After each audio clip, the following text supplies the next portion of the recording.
Avant de donner nos avis, il y a les vôtres sur notre page, Ernestine.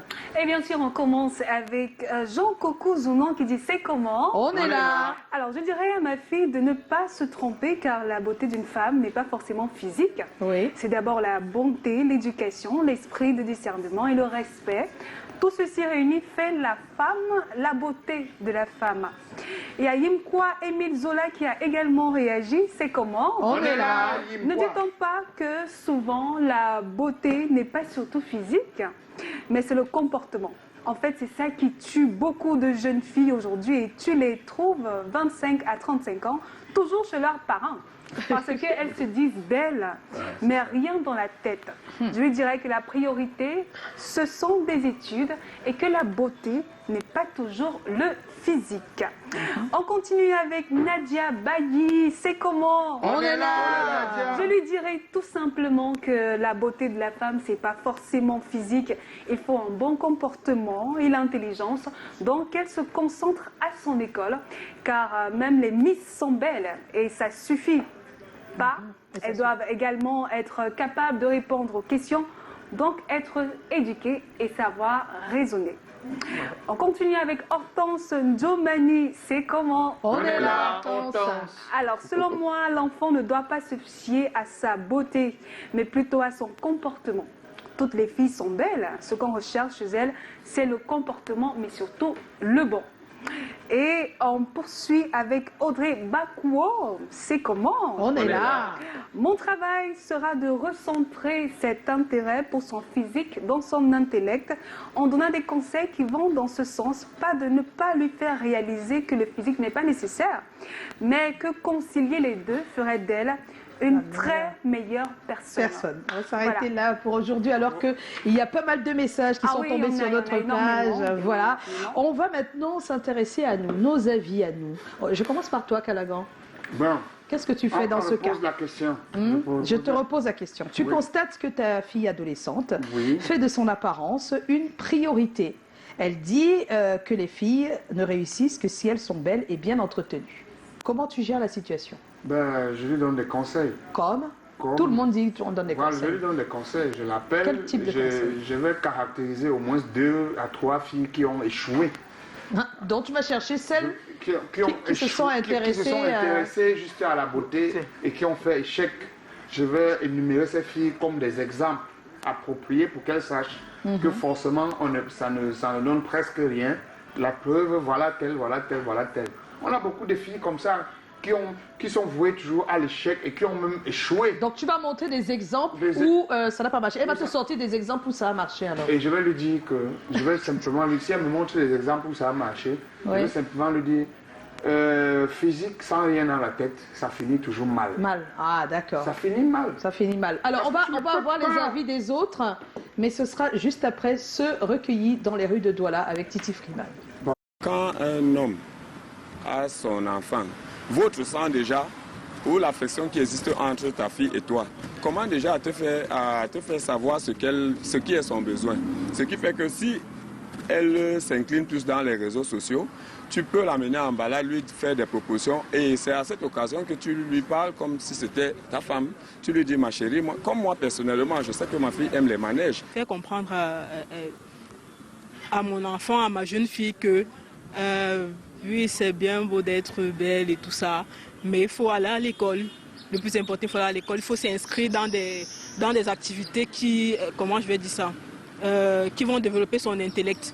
Moi, en tant que parent, déjà l'inscrire, je ne sais pas moi, il y a les centres des différents centres culturels, l'incident des centres culturels, afin qu'elle puisse lire, parce que beaucoup ne lisent pas, afin qu'elle puisse lire, développer son intellect. Pas couper les vivres ou priver de téléphone, mais donner le téléphone à un certain âge.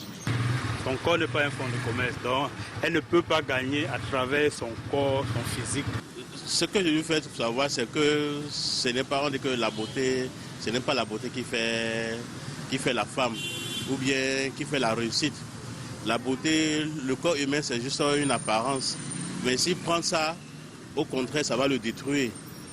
Déjà, je lui dirais que l'apparence physique, c'est bien, mais qu'elle doit développer aussi d'autres qualités parce que le physique, ça ne reste pas. Donc, il faudrait qu'elle ait plusieurs cordes à son arc. pour pouvoir être plus épanouie. Parce que la beauté, ça ne tire pas, tout simplement. En dehors de la prière qui est l'acteur majeur, il y a qu'elle sera elle-même soumise,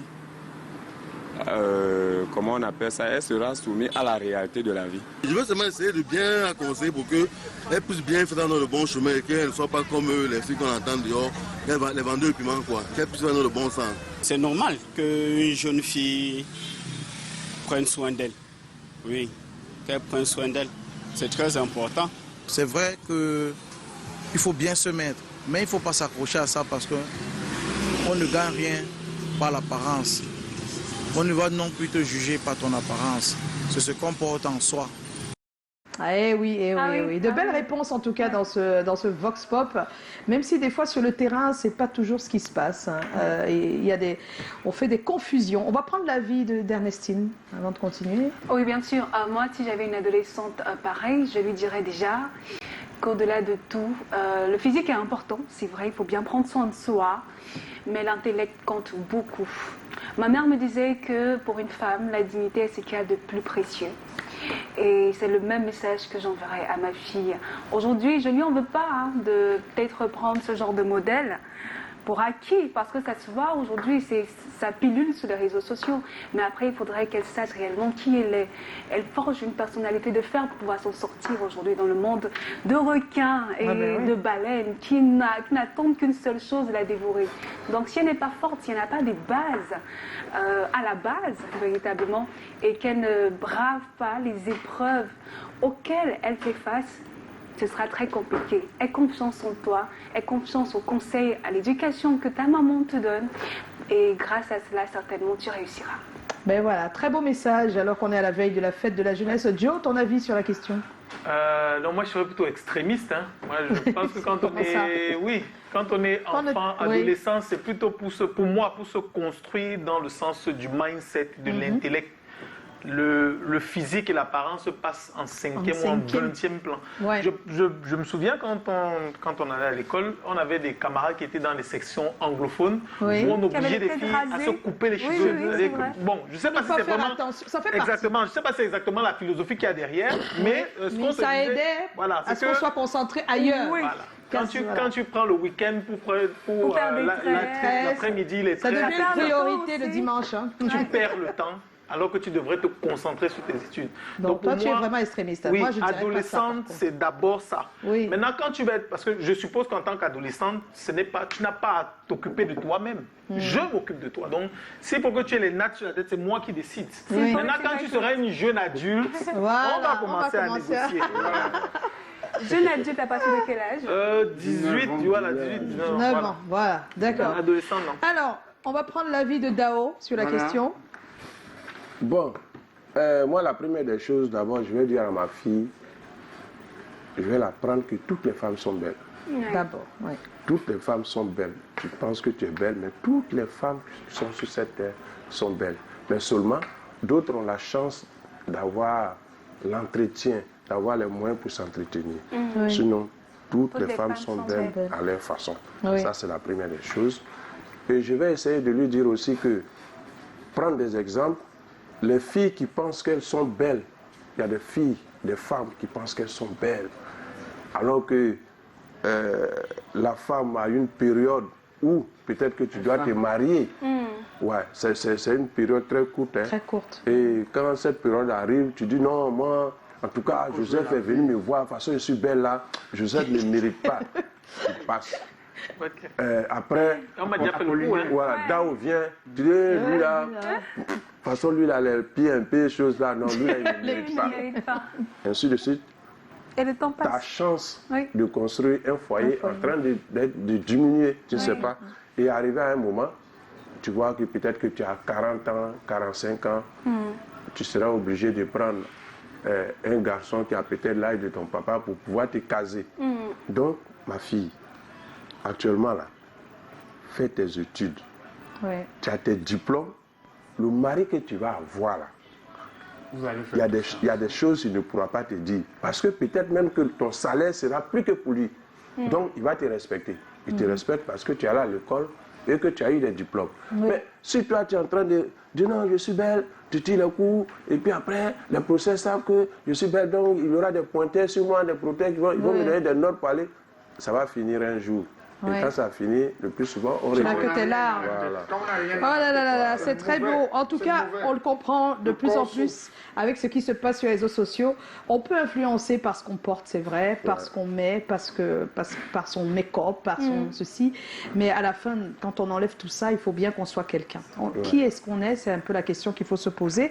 Et puis se dire que de toutes les manières, je pourrais m'acheter tout ça après et se concentrer sur ses études. On ne dit pas d'être moche, sale, de ne pas s'entretenir. Mais on dit que ça ne doit pas être une priorité quand on est adolescent. La priorité, c'est la propreté. Alors, le sondage dit que 50% des parents disent qu'ils vont réorienter les centres d'intérêt. D'accord. Il y a 15% qui disent qu'ils vont avoir recours à la spiritualité. Ah ben oui, pourquoi pas. Ça compte aussi. Ça compte. Et puis 35% vont couper les vivres. Waouh. C'est sévère, c'est sévère ça. C'est grave, voilà, ça peut aggraver les choses. On va tout de suite retrouver notre expert, hein, c'est monsieur Marius Tiassep, il est psychologue des ados. Aujourd'hui, on voit, il y a le phénomène de make-up, par exemple, qu'on voit de plus en plus. Il faut prendre soin, il faut se refaire une beauté. Et avec le phénomène actuel des influenceuses qui mettent un peu le corps en avant comme un outil, de certaines influenceuses dans certains domaines, qui mettent le corps en avant comme un outil de marketing, ou comme un outil de vente, comme un outil de commerce. Vous voyez que de plus en plus, la question du corps ou la problématique du corps va se poser avec beaucoup d'acuité. Et ça va donc, et puisque la problématique, il y aura donc des déceptions, il y aura un corps fantasmé, un corps rêvé, un corps idéalisé, mais il y aura bien sûr le corps réel qui n'est pas toujours et qui ne sera pas souvent accepté par l'adolescent. Et donc, si on en arrive là, je pense qu'on est en train d'agir a posteriori. L'idéal, c'est d'agir a priori, donc dans la prévention. Et l'éducation, par les moyens classiques, on dit souvent, c'est-à-dire des communications, des échanges avec les enfants, les amener à définir des objectifs, des priorités de vie, des circuits de vie, et les amener à comprendre que le corps n'est pas un outil, n'est pas un argument de vente, mais le corps est quelque chose que nous devons entretenir, beaucoup plus le cerveau que nous devons entretenir. Et quand on parle de cerveau, ce n'est pas forcément de l'école, parce que quand on dit cerveau, il ne faut pas confondre avec scolarité. La scolarité participe à entretenir le cerveau, mais il y a également d'autres activités, des activités sportives, des activités artistiques, les activités ludiques qui contribuent à faire éclore des talents et des génies. Il faudrait pouvoir identifier le problème, les causes, comment on est arrivé là et envisager comment s'en sortir. Concrètement, qu'est-ce qu'il faut faire? Il faut déjà avoir des séances de communication, de causerie avec son enfant pour lui faire part de nos observations. Ah, c'est bien dit en tout cas. Alors que tout de suite, félicitations Marius Tiassep. Ah oui, il parle très bien. C'est un psychologue des ados. Donc vous pouvez avoir des ados où ça va pas, vous n'arrivez plus à communiquer et puis vous le rencontrez. On va tout de suite, si tu le permets, retrouver les people posts. Tu étais sur la toile, tu as vu quelques people poster des choses. On y va tout de suite après le jingle.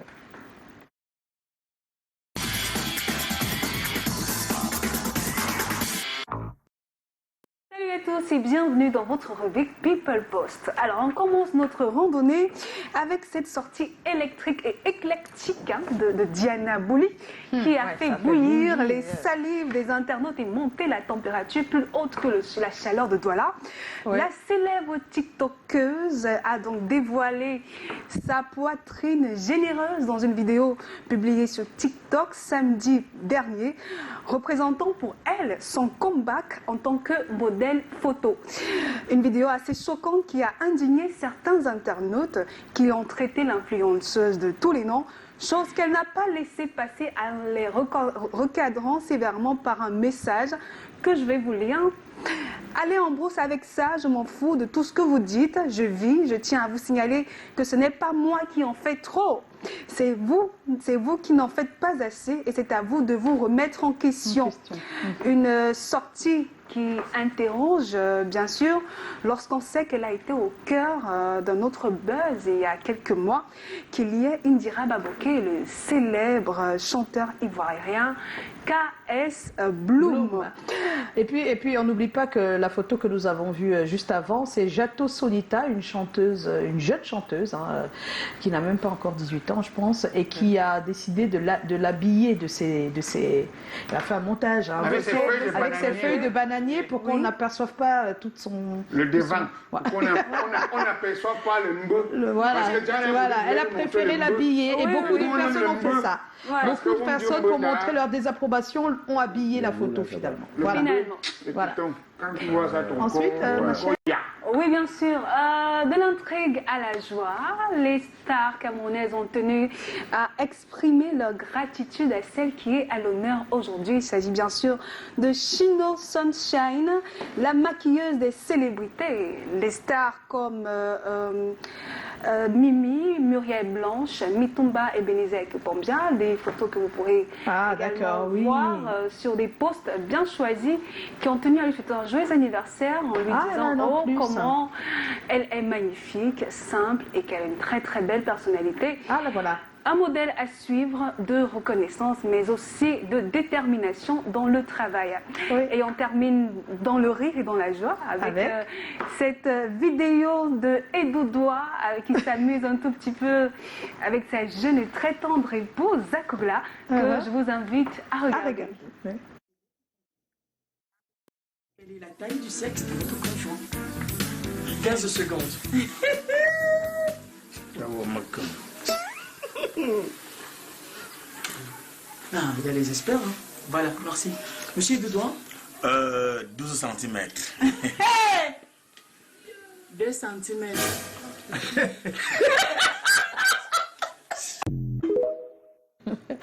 Voilà, vous imaginez, il y a des choses qui posent ça. Merci à toi pour les People Post, Ernestine, alors que tout de suite on va faire l'interview Cameroun-Côte d'Ivoire à notre cher invité Dao. Entre le Cameroun et la Côte d'Ivoire, qui fait le plus rire, Dao? Les deux. Entre le Cameroun et la Côte d'Ivoire, qui a le plus la gueule? Les deux. Entre le Cameroun et la Côte d'Ivoire, qui est plus fidèle en couple? Ça y a Mike. C'était qui alors? Entre le Cameroun et la Côte d'Ivoire, qui est plus fidèle en couple? Bon. On ne veut pas de destination. Entre le Cameroun et la Côte d'Ivoire, qui est fidèle en couple? Côte d'Ivoire. Entre le Cameroun et la Côte d'Ivoire, qui boit plus d'alcool? Cameroun. Entre le Cameroun et la Côte d'Ivoire, qui sait parler aux femmes? Dis la vérité. Dis la vérité, Dao. Cameroun.